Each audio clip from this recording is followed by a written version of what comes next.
Buenos días hermanos, buenos días Iglesia MPH, feliz comienzo de semana. Buenos días familia, qué gusto estar nuevamente con usted. Recuerde, suscríbase a este canal MPH. Usted es parte de Ministerio por los Hogares. Que tenga una linda semana. Comenzamos transmitiendo la palabra especial que tenemos para usted. En este tiempo de tribulación, donde tantas cosas están aconteciendo, tanto cercano a nosotros o cercanamente a nosotros, como también a la sociedad que nos rodea, es un tiempo difícil. Y creo que hay un texto bíblico que está en Romanos capítulo 5 que podemos compartir para más o menos entender y aprender nosotros a cómo vivir justamente en estas circunstancias. Es así, dice este texto, que lo vamos a leer completito, pero dice: justificados pues por la fe tenemos paz para con Dios, por medio de nuestro Señor Jesucristo. Fíjese que la culpa desaparece cuando tenemos un encuentro personal con el Señor y Él nos justifica, Él nos hace justo. O sea, no son méritos nuestros, es mérito de Jesús. Y esto nos pone en paz con Dios. ¿Por qué se refiere? Porque cuando la caída del hombre, cuando cae la raza a través del pecado, perdemos esa relación con Dios. Pero solamente por Jesucristo nosotros recuperamos esa relación. Somos reconciliados con Dios. Por eso es que por medio de Jesús, no hay otro medio, somos justificados y reconciliados con Dios, y tenemos, a eso se refiere, paz para con Dios. Y esta palabra que la pastora está mencionando justamente parte de la justificación. O sea, es alguien que puso a favor nuestro algo que justamente nos permitió acceder a ese lugar donde estábamos de alguna manera predestinados, o mejor dicho, predestinados por Dios. Así es, y habla de la fe, por medio de la fe. O sea que todo esto que hemos dicho hasta este momento se trata de la fe puesta en Jesucristo. Así es. Y podemos definir a la fe de alguna manera en 4 partes. No es que sea lo correcto, pero vamos a tratar de darle un lugar a esta palabra. Y dice que los elementos de la fe, primeramente pues, es confiar plenamente en Jesús, muerto y resucitado. En segundo lugar, la fe implica un arrepentimiento, o sea, un volcarse completamente en contra de aquello que se vivió, con tristeza, con dolor por aquello cometido, llamado pecado. La fe también incluye obediencia completa a Jesús. Esto nosotros lo definimos también como ¿quién es aquel que me ama?, decía Jesús, ¿no? El discípulo, como lo definimos nosotros, es aquel que escucha todo lo que Cristo dice y hace todo lo que Cristo manda. Y como cuarto elemento, expresar con gratitud, confianza, amor, lealtad a Jesús por su entrega por nosotros. Corregimos, decíamos, no es lo correcto, y lo que quisimos decir es que ampliamos el concepto de la fe en estos 4 puntos importantes. Y entonces comprendemos por qué dice que es certeza y convicción la fe, por todos estos 4 puntos tan importantes que después, o podrías nuevamente recordarlo.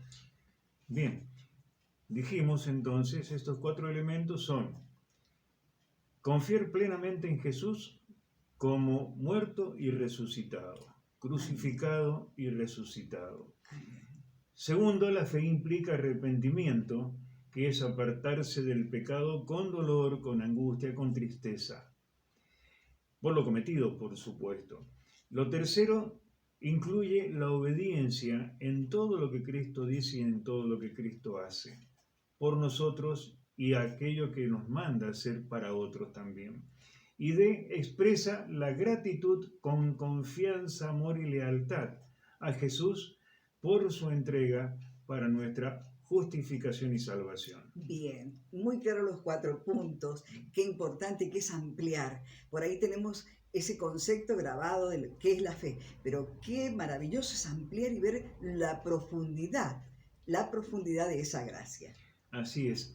En el versículo 2 dice: ¿por qué también tenemos entrada por esta fe que hemos definido a esta gracia en la cual estamos firmes?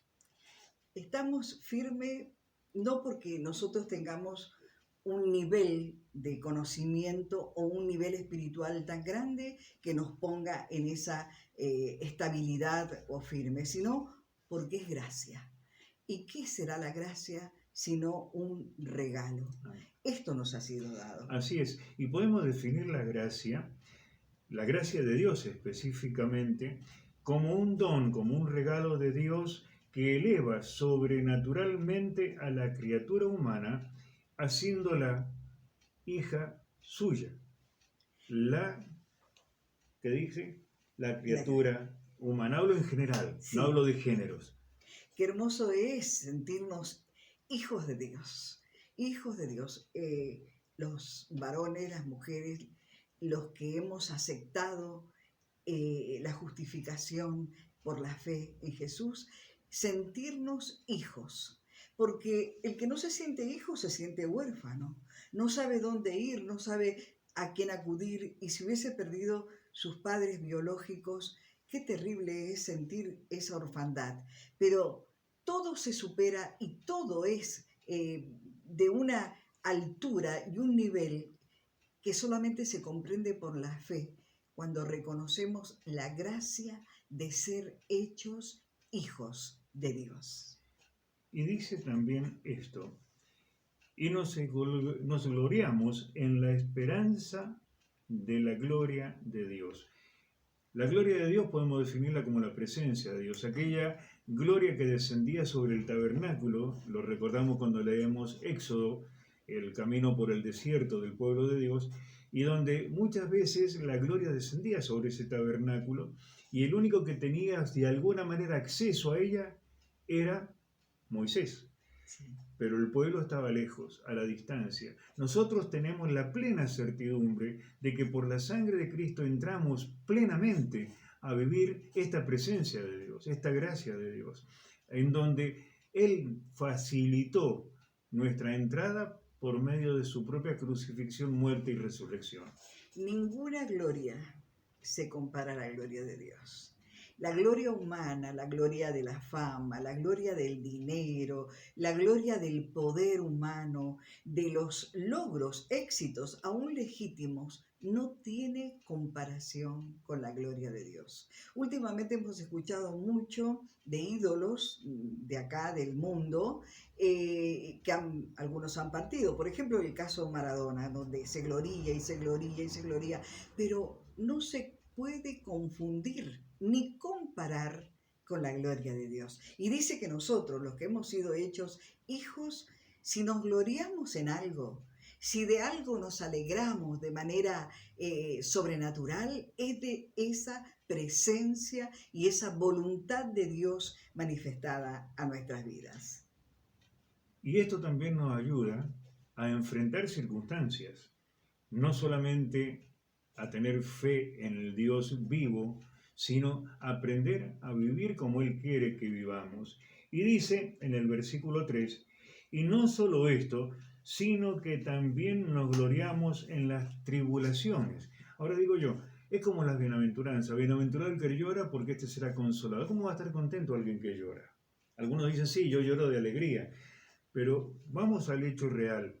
El ser humano llora cuando tiene problemas.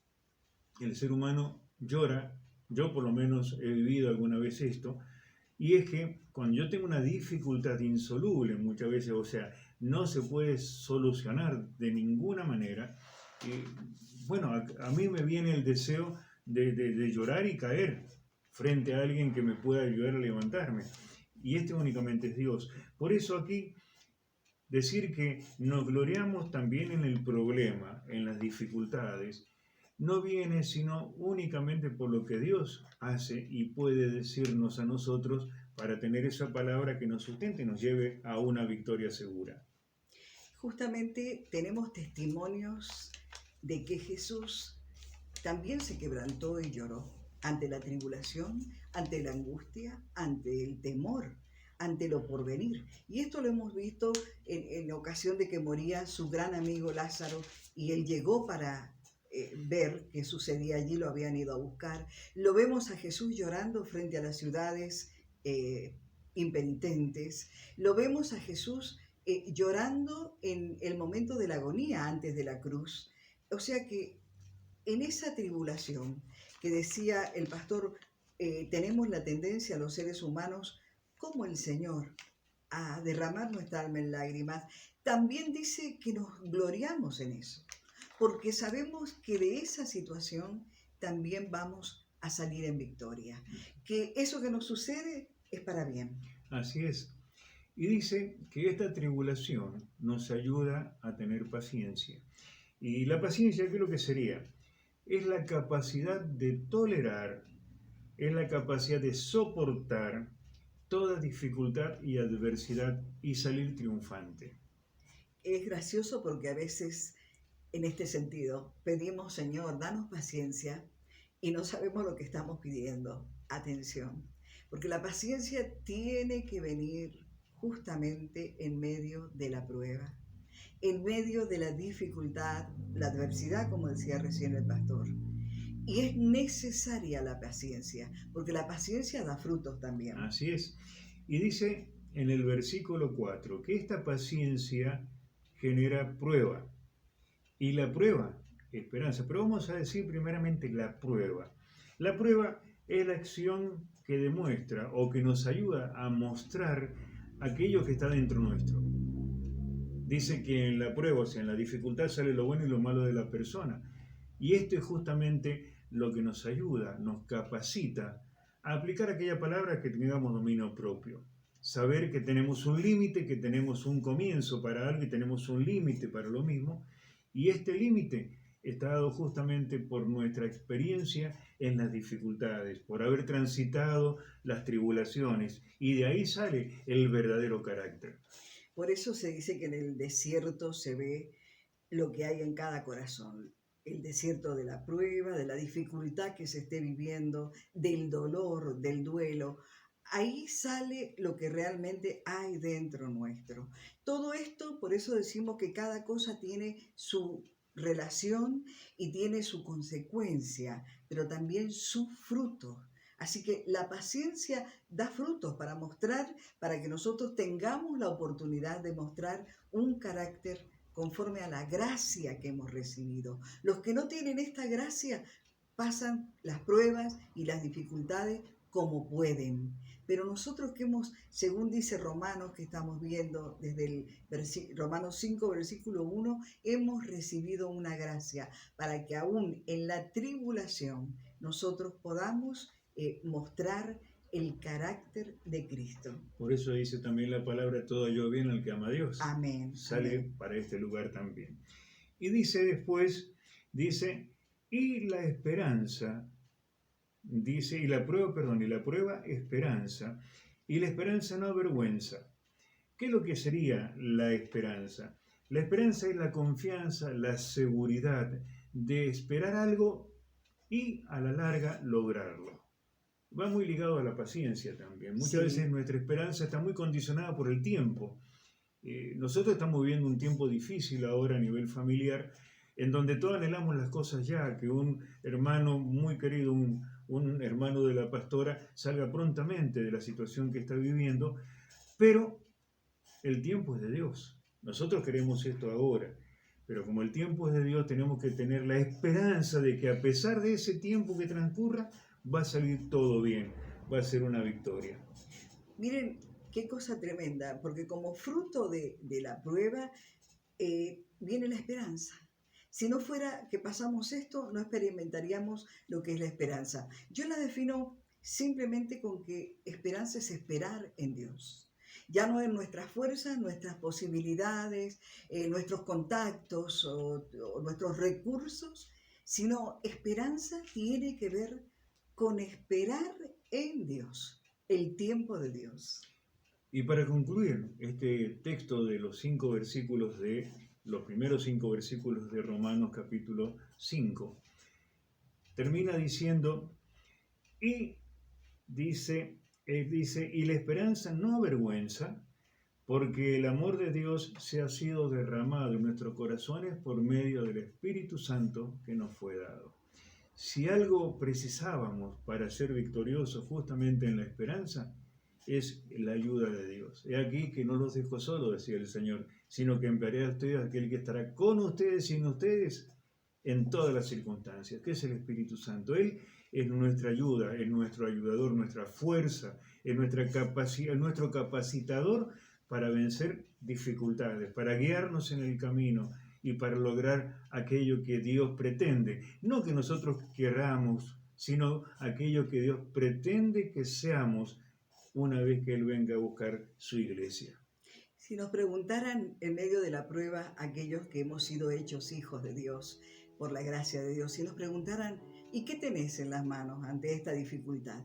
¿Cuál es el informe que tenés? ¿Cuáles son los datos que tenés?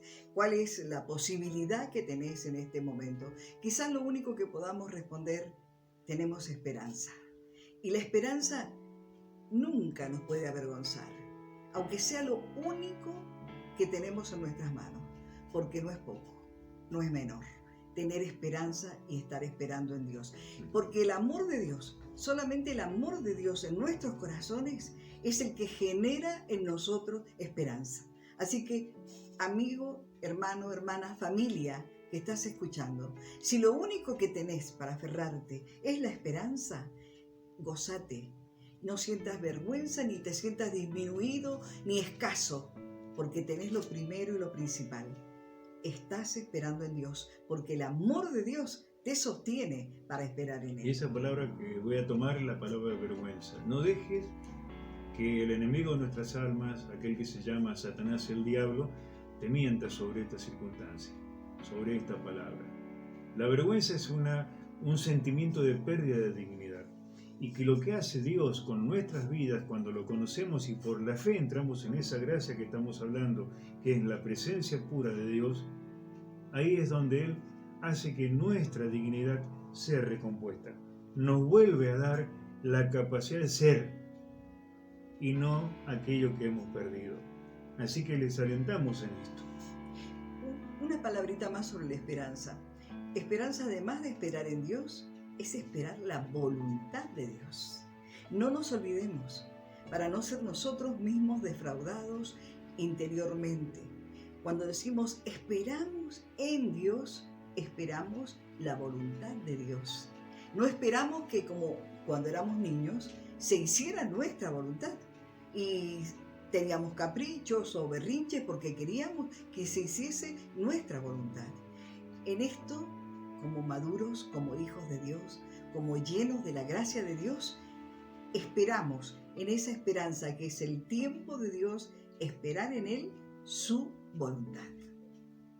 Esperamos que esto que hemos compartido les sea de bien, les sirva para vencer, les sirva para llegar a ese momento en donde diga, gracias Señor, porque hasta aquí nos has ayudado.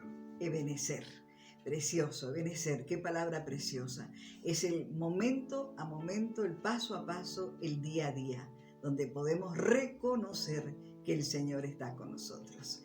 Espero que este mensaje, que va a continuar por supuesto porque es más profundo, pero hoy hemos compartido a usted la cita que el pastor le va a recordar, búsquelo. Y para el domingo próximo tenemos algo interesante. Esté atento al WhatsApp de MPH que vamos a comunicar. Para el domingo 20, recuerde, tenemos algo muy importante para la iglesia. Dios les bendiga. Será hasta la semana que viene y que el Señor nos guarde en este tiempo. Bendiciones, hermanos.